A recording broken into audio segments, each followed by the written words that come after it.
Hey guys, Adrian Clarke here. Welcome to the breakdown. If you're looking for some analysis of Arsenal's 2-0 win in the Champions League against Athletic Club, I think you've come to exactly the right place. That's what we're going to be doing for the next few minutes. We're going to pick out a lot of the best bits, but also some areas that the Gunners can work on moving forwards, because it wasn't perfect, even though the result was absolutely superb. Right, let's start with what I think is the foundation to this win and what could be the foundation to a very special season, and that is, of course, defensive solidity. Now, that's not just about the back four, of course, it's about defending well across the pitch, and I think that that's something that Mikel Arteta has made a non-negotiable with all of the players now. But here, I do feel that the back four played very, very well. Now, Athletic Club have a good home record. It was an intimidating atmosphere. Yet, I think their XG come the final whistle was 0.35. Just the one on shot on target. They didn't really cause us too many alarms. And what was the reason? Well, I think a lot of that was the back four. The individuals within it were collectively excellent. I really do. Let's start with Mosquera. For me, an absolute standout yet again. 13 million. What a bargain that is looking like at the moment. He was pretty flawless yet again. He only lost the ball 6 times, and he had the ball a lot. And that was the second lowest of all the Arsenal starters. The lowest was Victor Gyökeres. Now, of course, he had a lot less of the ball. I still think that's worthy of note. He looked after it pretty well, did Victor. We'll talk about him a little bit later. But yeah, Mosquera's passing again, absolutely terrific. But so was his defending. He was in the right place to clear. He was very, very calm under pressure because they looked to unsettle him at times. And they got no joy out of him whatsoever. There was one moment down there, they raced down the left in the second half. It was a 2v1. He stayed calm. He didn't dive in. He wins the ball back. And we move on. He does look a class act. The two fullbacks were really good, in my opinion. Ricardo Calafiori won 8 of his 10 duels. He won all 3 of his tackles. He made 6 ball recoveries, and he played his usual way. Maybe he wasn't quite as dashing or buccaneering as he can be, but he was really solid. And look, with Lewis Skelly and Nketiah breathing down his neck for a left-back berth, he knows he's got to play well, and he is playing well at the moment. Very little joy came down his side of the pitch, in my opinion. Jurrien Timber, when isn't he excellent? He's an 8 out of 10 every single week, isn't he? 7 of 10 duels that he won, 3 of 5 tackles. He also regained possession 6 times as well. I remember that one time by the corner flag, snapping away on the byline, nicks it. Madueke gets to the byline, cuts it back for Eze, and it's a brilliant piece of defending that denies him. So that was a really good proactive piece of play from Timber, as was this excellent cross. Let me show you this, or remind you of it. I'm sure you can remember it. Brilliant ball in from Timber for Gyökeres, who I think did pretty well. He was unsighted. It was difficult to get on the end of it. It's hard to get there and guide it onto target, but I think it was a really, really good ball into the box from Jurrien Timber, and I'd like to see him do it a little bit more often, I guess. In terms of Gabriel as well, I shouldn't forget him. Very reliable. Another very strong performance with great leadership. But I do want to pick out one moment where Gabriel did make a mistake, and I think it's important, but because it's something we don't want to reoccur on a consistent basis. Here it is. You might remember it from the game. Calafiori is playing high up the pitch, as is his way, and he wants the ball played in behind. Eze's come short, there's a big gap, and it's an easy pass for Gabriel under very little pressure. He can just clip it over the back line for Calafiori, and we're raving about it. Okay? He doesn't connect with the ball properly. He kind of scuffs it, and it goes straight to their player, and of course, Calafiori's out of the game, Eze's out of the game. He faces a 1v1. In the end, they have a shot, and it deflects wide for a corner, but that pass, it has a lot of positives, and we want to see us doing it, but it also has a downside, and that is the downside. So we really, really have to look after the ball inside our own half when Ricardo Calafiori has steamed up the pitch, because if we don't, then we're going to leave ourselves short-handed, and against better teams, better individuals, it could be a problem. Man City at the weekend is a prime example. And we're going to get onto loads and loads of good bits, but while we're on the sort of the area where we're discussing things we could have done better, I did think Zubimendi had an okay game, but he struggled a couple of occasions. He got caught in possession once. They raced up the other end, had a shot on target, and in the first half, their best move of the game, when Timber, by the way, was off the pitch with one boot off his foot. It was a bit unsporting of Athletic Club. But anyway, you see it here. Okay, Berenguer, the winger, is behind him, quite a bit behind him as the ball goes wide left. He's in a good position to track that run, Zubimendi, but he can't track it. He's not quick enough, unfortunately. And Berenguer, as you see here, gets wrong side of him, gets played in, and his cross shot goes narrowly wide. So that is, well, it's not a massive problem. It's something to keep our eye on. Can teammates cover Zubimendi? Can they communicate and pass on some of the runners?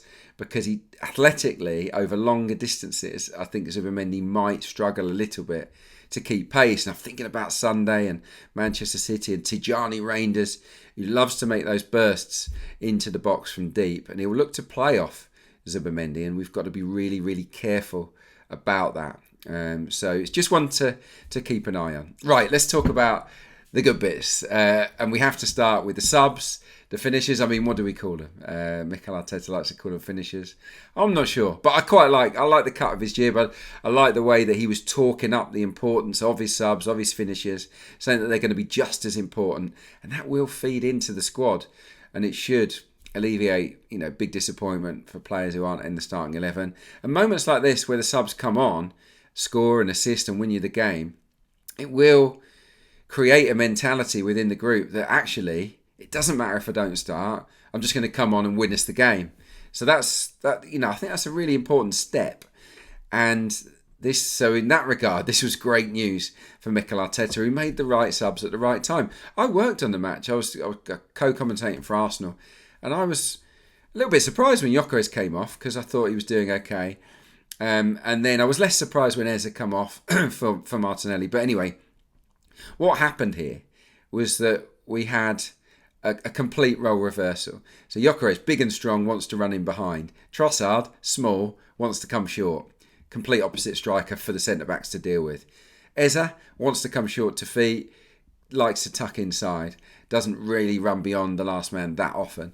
Martinelli doesn't really come short to feet, wants to run in behind you, and whether that's with or without the ball. So the full-back, the right-back and the centre-back suddenly have got the opposite type of player to deal with. And I think that's exactly why we scored the first goal, because they're just not ready for it.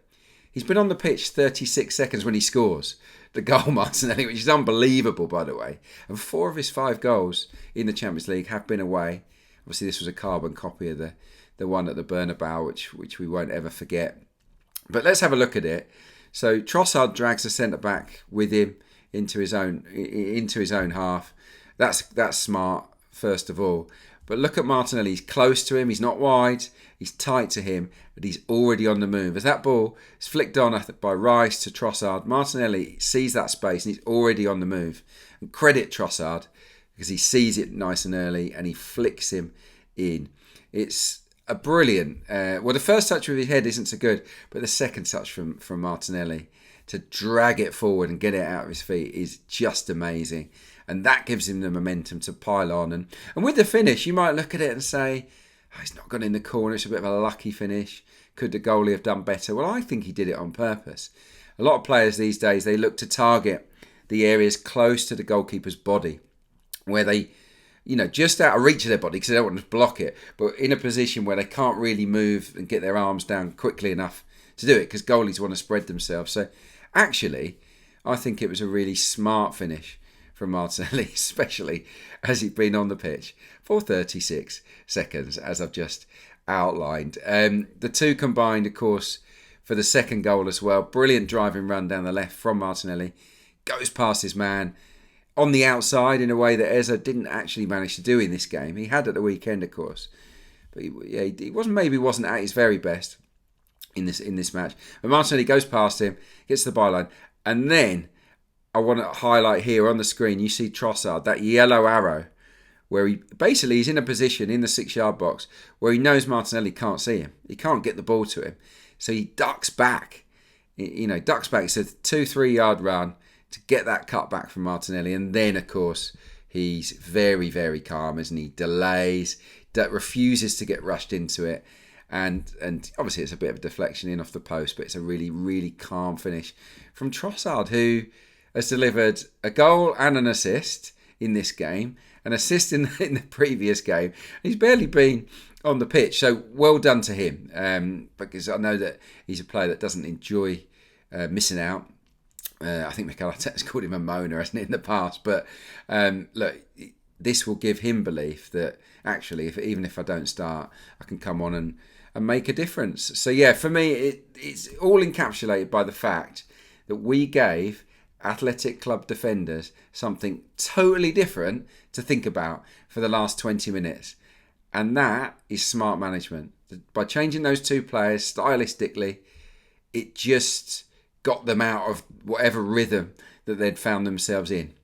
And yeah, one lapse in concentration and bang, we punished them. And that's why squad depth's so important. That's why having different types of players is so important too. Let's mention Victor Gyökeres. Unlucky not to score. He had a couple of really good moments. Let's be honest, in the first 20 minutes, we weren't really at it at all. I think we were holding onto the ball too long. Struggled with maybe the atmosphere, with the conditions. It wasn't fluent at all. And not a lot had happened until this moment where Mikel Merino flips one over the top to Gyökeres, who does well, actually, to stay onside. He stays inside his own half. And he runs on. And, I've heard some people have been critical of Gyökeres. Should he have taken him inside? I think that's harsh. And I don't think he has quite enough pace to have just instantly cut across there. It was also a brilliant piece of defending. The recovery run was outstanding. He cut off the space for Gyökeres as he drove down the left. And look, he got a shot on target. It wasn't bad play at all. But that was the trigger, that moment, for Arsenal to sort of wake up, really, and get onto the front foot and start to play. Because until that moment, we'd not really offered much, and none of the forward players had much of the ball. By stretching Athletic Club, by scaring them, I think, with that run, they end up dropping deeper. And then all of a sudden we're getting Madueke into the game, and he's dominating down that side. There's one other incident I want to show you, actually, before I talk about Noni Madueke. And that's from the second half. It's here. Merino clips a forward pass into Gyökeres. And look how he's backed into his man. He's made that centre-back drop 3 yards deeper than he wants to be. And he holds it up and he plays in Madueke down the right-hand side. And Madueke runs on, gets to the byline. And that was the one where he goes with the outside of his left foot and tries to score. Now, could he have made a better decision at that moment? Could he have maybe looked to pick out a teammate inside the box? Maybe.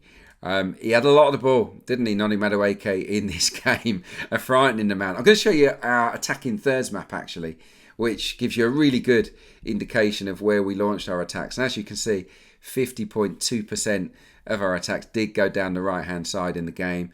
That's why Eze was maybe a little bit quieter than you want him to be. So many switch passes from Rice to Madueke. But it wasn't just Rice. We made him sick of the ball, didn't we? Noni Madueke. And look, once again, he showed that he could beat his man for fun. Great acceleration, wonderful positivity. He is exciting. Look at his touch map. Let's get it up on the screen. All of those touches inside the box, by the byline. He explodes past people and makes things happen. Now, one thing I would say then, looking at that map or having seen that map, is should he have created a chance? Yes, he should. And actually, the stats tell us that he didn't create a single chance in the game. Obviously, he was unlucky a couple of times when those cutbacks were intercepted. But that's the next step, isn't it? Brilliant in terms of getting to the byline, but can he find that end product? Can he deliver? Can he pick out a teammate inside the box and get the assist? He had 3 shots. I wouldn't say he was particularly close to scoring in any of them, but it was again another really good performance from him. But when you get that much of the ball and when you go past your player as much as he did, you're probably looking for a little bit more end product. That's my only criticism, and hopefully we'll see that at the weekend. I think he's going to be a big player against City. They got slight issues at left back, in my opinion, and I think we should give him plenty of the ball in that game, and hopefully he can rip them to shreds. Just one other observation, sort of in general, that I wanted to share with you before we wrap things up, and that is the fact that we didn't really go over number 10 in this game.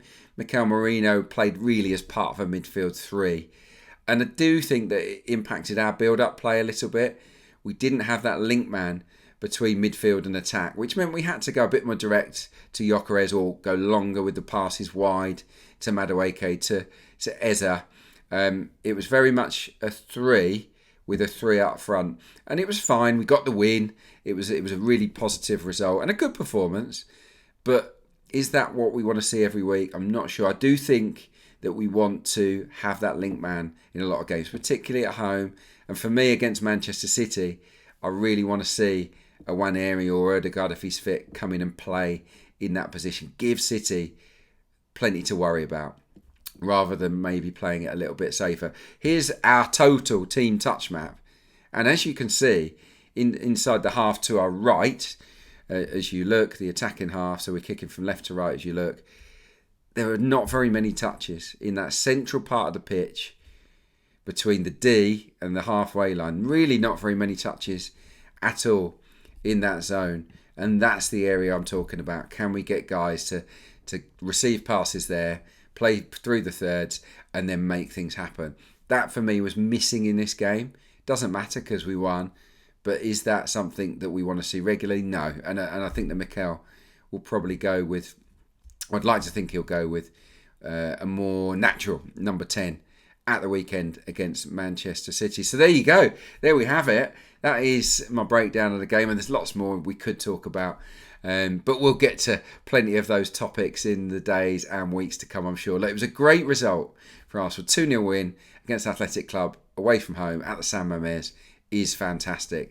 First team ever to beat a Spanish team 6 times in a row in the Champions League. We're strong. We really are. And this was a really strong team performance. We were never really in any danger. So that was the breakdown. Thank you for watching. Please do subscribe if you haven't already.